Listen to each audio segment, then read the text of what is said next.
everyone, this is Adria and I am back with a little bit of a tutorial today. Before we get started, I wanted to say welcome back to Katie. Katie is a really good friend of mine, and after the previous video requested that I do another one. So this video is dedicated to you, Katie. So today we're going to be doing something like this. So this is basically book page with a napkin that I have stamped on and then glued the napkin onto the book page to make like a journaling card.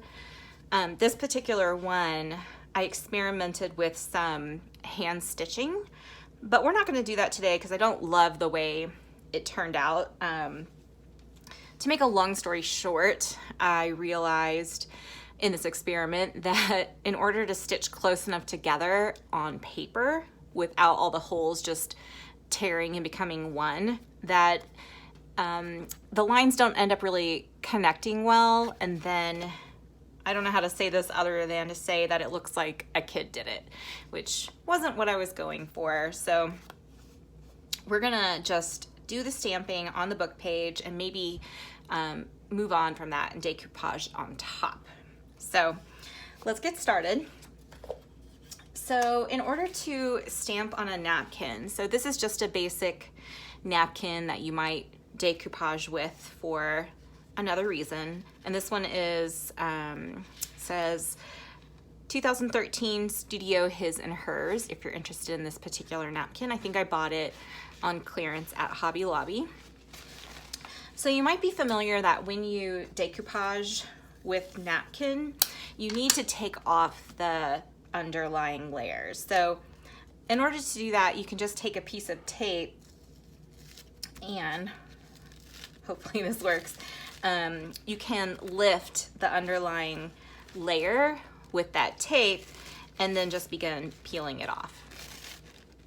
Some napkins have one layer, some napkins have 2 layers, which you can just kind of figure out by doing the corner until you're at your base layer. And I just happen to know that this napkin only has this one base layer. So now we have this piece that we would decoupage with, and then we have this piece which we could throw away. However, today I'm going to show you how to make use of these junk pieces. So we're going to take a stamp, and I just got these Bo Bunny Sweet Clementine stamps from Tuesday Morning. I believe they were $2.99, and I thought they were really cool because they have the wings separate without the body in them.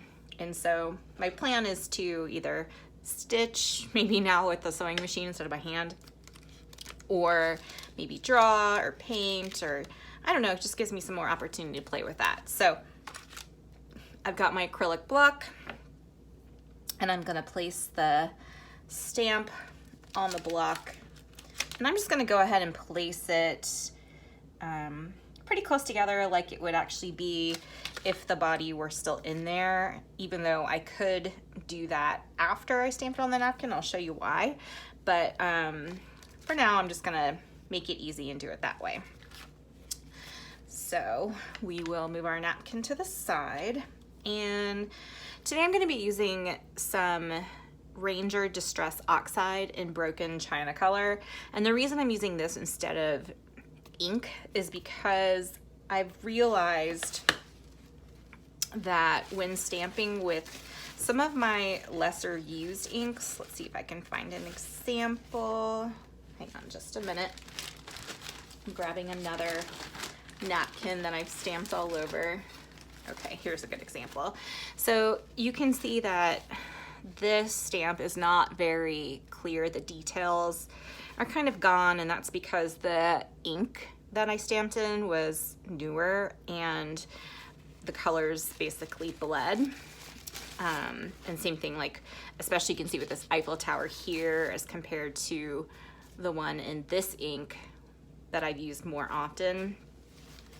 So I've noticed that the Distress Oxide, which are the colored ones, don't bleed as much. So we're just gonna take what I've learned and do that. Okay, so I'm going to ink my stamp. The tricky thing about stamping is that you want to completely saturate your stamp so that all the details appear, but you don't want so much ink that it seeps into your medium, your paper, your napkin, and just like bleeds everywhere. So stamps can be a little bit tricky, but I've had a little bit more success with this Distress Oxide. Okay, so I've got that good and saturated, I believe. And now I'm gonna find a piece of the napkin that doesn't have the, I guess that would be considered embossing around the sides, because the wrinkle can come out when I decoupage, but the embossing, that's permanent and that's not gonna come out. So we're just gonna go with this corner right here. I'm gonna center my pressure and hold it down for 3, 2, 1, just so it all gets in there. And that was a terrible stamp. Okay, so that's all right. Doesn't matter, it's just napkin. But we know we can't go over that same exact spot again. So we're gonna go over a different spot. And now we know we have to get a lot more ink on there than we thought. And I did buy this stamp pad on clearance also, because that's just kind of my MO, is to do things as cheap as possible because I am a grad student. Okay, let's try again. Pushing it down. Maybe holding it a little bit longer than last time. And it didn't come out super great. Okay, we're gonna give this one more try, maybe 2 more tries. And we'll just take the best of 4. Sound good? Sounds good to me if it sounds good to you. Okay, I'm gonna stand up and do this one, put my whole body weight into it. See if maybe that does the trick. Hopefully not bump the camera over. Okay, well, you know what? I'm satisfied with that. That was pretty good. Good enough for me anyway, and I'll clean my stamp later. Okay, so next we want to get the stamp onto the book page. Now, I don't know if it'll make a difference. Oh wow, I've really made a mess there, and I don't have my baby wipes back here. So let me just give that a quick little clean up with the corner of my napkin. Beautiful. Not really. That's okay. We'll let it go. All right, so I've already checked this book page, didn't see any offensive words besides mother's death, so I'm sorry if that offends anyone. But I'm not sure how much of a difference it makes to immediately decoupage this stamp onto the paper. So we're gonna use one that I did 2 days ago that I know is good and dry, just in case, so that we don't ruin our video and have to start all over. Okay, so let's see here. I've got,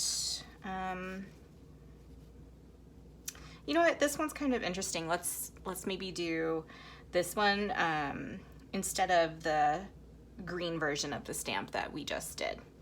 Okay, so in order to get your stamp or any image really off of a napkin with a little bit more precision than just ripping it, you can use one of these fancy water pens. And it's just a pen filled with water, and then the liquid seeps down into the felt tip and comes out when you apply pressure. This one I think came with this We Are Memory Keepers ruler set that I got. But I want to show you how to do things without all the fancy gadgets, because I think that is important, especially if you are just learning. So we're gonna take a good old fine-tipped, what is this called, paintbrush, and a prescription bottle full of water, and we're just gonna dip that in. Okay, so now I'm going to go around my image with the water, and you can see I'm kind of not going right up against the image because I don't want to soak the ink in the image itself. That would be not very helpful. And I want to be able to like isolate this little piece when I'm tearing. So I'm just gonna take my fingers, hold down the image so that I don't tear it, and then I'm pulling away with the other finger, like so. Okay, so now I've got one wing. Move him over here out of the way. All right, again, dipped in some water, and it's okay if the ink bleeds onto the image, I think. I haven't had any problems with that so far, but it just makes it a little easier to tear and not tear the image if the image isn't wet. Okay, I'm gonna go ahead and get that little corner before that water bleeds onto the wing image.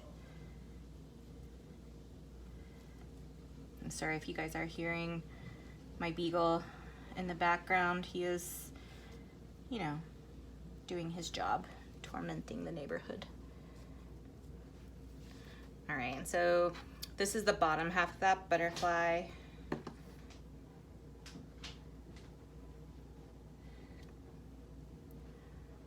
This one, I think I must have stamped in Archival ink Jet Black, which is one of the first stamp pads that I bought when I started to do junk journaling. Okay, so I got a little extra there, and oh, I was actually wondering what would happen if I like tea dyed my white napkin backings before I stamped on them. But since I didn't do that this time, I'm just gonna try to get as much of the white away as I can without being too delicate about it, because it is junk journaling and not perfection journaling. Thank goodness, or else I would not be doing this. I hope you guys are doing okay today. I know it's been kind of like stressful on like not just some people to, you know, stay home and have to reduce their social interactions, but like definitely stressful on some relationships from what I'm hearing, and I know that can be hard. I'm really lucky to basically be holed down in my home with my best friend, which is my husband. So I'm not at all complaining about that, but I have sympathy for those who are in a different situation. So I don't know, I just like to stick the back end of my paintbrush back in the water and leave it there for some other time. Okay, so now we have our 4 wings, and we are going to glue them down.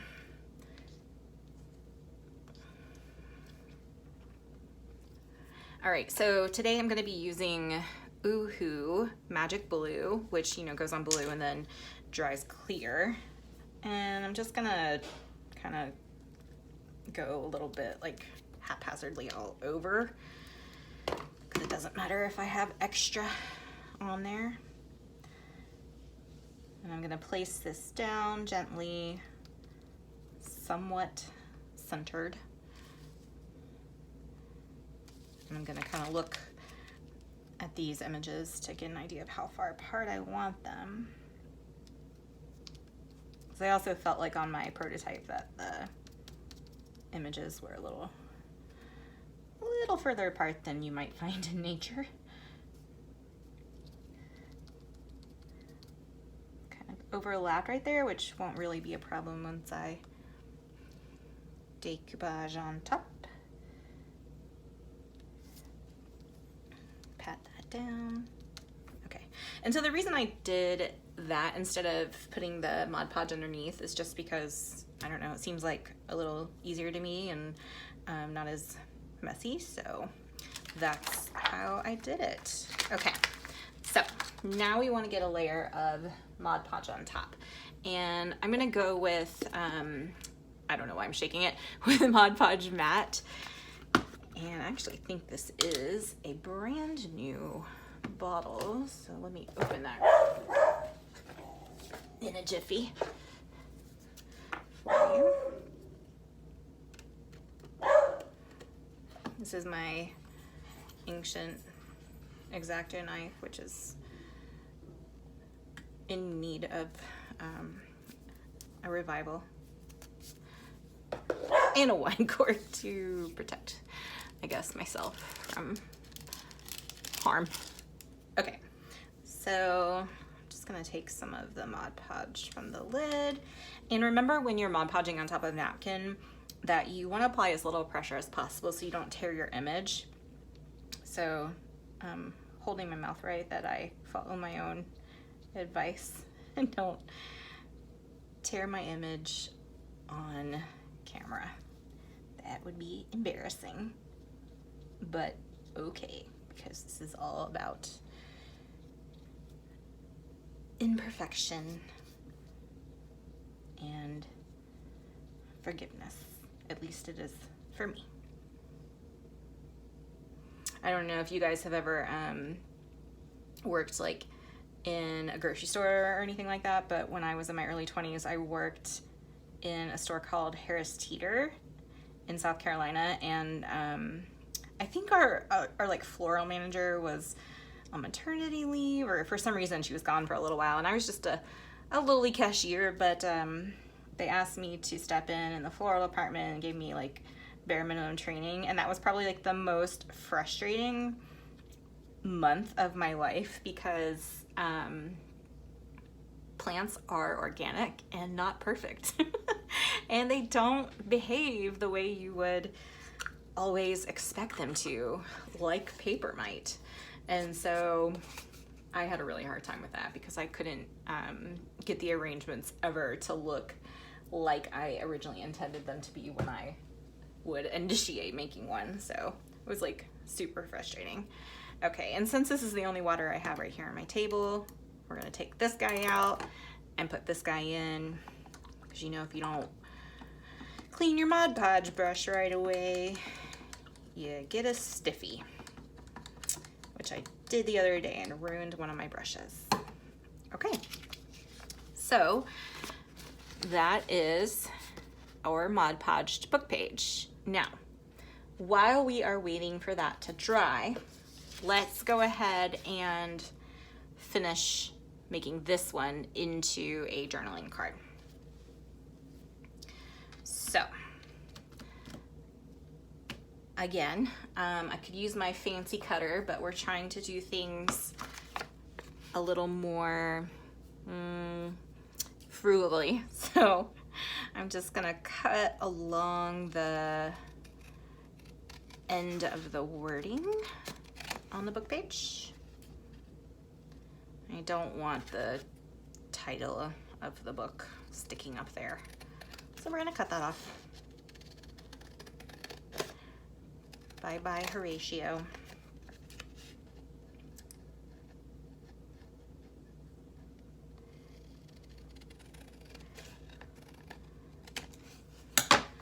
Okay, and we can obviously save these pieces for some hinges for later, so they're going over here. Okay, and now we want to back this with some paper that is clear enough and light enough where we can write on it. So this is what I keep my smaller scraps in. It's actually an old repurposed organic spinach container, but I really like these because as I'm digging through, it's clear and I can see everything a little bit easier, even better than those like translucent plastic bins that you can get. So this is what I like to use. I think it kind of drives my husband crazy, but he'll get over it, right? Hopefully.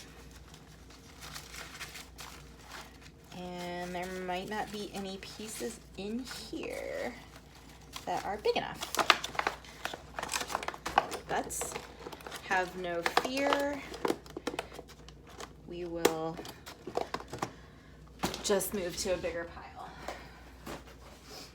Okay, so I've got some larger pieces in here. Kind of feeling, let's see, here's some just nice light coffee dye. Okay, so this is what we call a book to glue on. So I'm going to take my image, and now I'm going to use this glue stick that's newer to me, Scotch Create. Amy at Crafty Cat highly recommends this, and so I got one to try, and let me just tell you, this is life-changing. The Oohoo, I know like Gail Augustinelli really loves it, and I just think it depends on your climate, like where you live and how humid it is. But for me, the Oohoo, once it dries, it is just not gonna stick anymore. And the second I bend whatever I glued on, it crackles right off. So I am definitely feeling the love for the Scotch Creates. Okay, so remember when you use your coffee dye, you always want to use the most interesting side, and like this piece is very, very plain, but there's just the tiniest mark there. So we're gonna make sure that is the side that will face our user. Let's see if I can get that on straightish. Okay, and take my faux credit card here because I'm not old enough to have a real one. Ha ha ha. Yeah, right.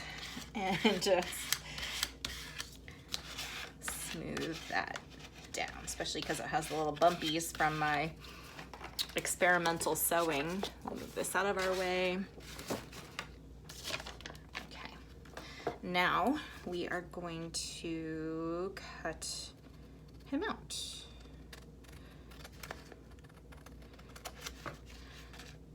So if you're, you know, like super worried about straight lines and stuff, this might drive you bonkers, but it's, I mean, that's kind of what this is all about, right? Like being imperfect, letting go. This is not called perfection journaling. That was a terrible joke. Anyways, but it's not, you know, so we're trying to like do things a little differently. So we're gonna ink around the edges of this, and I have this like super adorable, teeny tiny vintage photo distress ink pad that terribly needs to be re-inked, but I don't have any ink for that in my possession. So we're just gonna dig deep and see what we get out of there.